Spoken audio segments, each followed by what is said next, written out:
Assalamu alaikum, hurmatli dostlar. Бұл болса Вашингтонда жайгашкан космонавтика жана космос мейкиндигин изилдөө боюнча музей экен. Ушул жерде ушундай карта глобус илинип турат. Бул глобус болсо 1800 жылы жасалган глобус экен. Бул глобуста шаарлар, элдер, мамлекеттер жайгаштырылган экен да.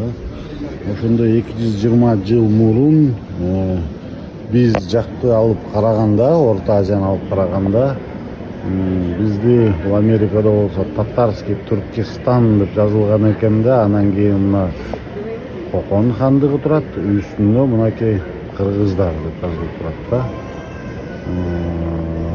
Ошол убакта эле биз жазылган экенбиз, өзүнчө жер катары, өзүнчө эл катары. Мынакей көрүп атсаңар керек.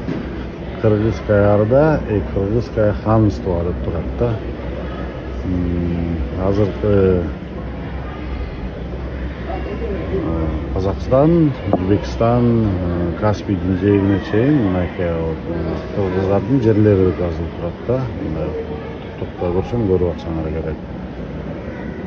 Ошол урматтуу көрүүчүлөр, ушундай Вашингтонго келип музей авиация космонавтика десеңер, ушундай глобус турат 220 жылдык. Ошол жерде болсо 1800 жылы биз ушул глобуска кыргыз эли, кыргыз жери катары Орто Азиянын канча мынча жерлери биздин кыргыздын наамы менен жазылган экен.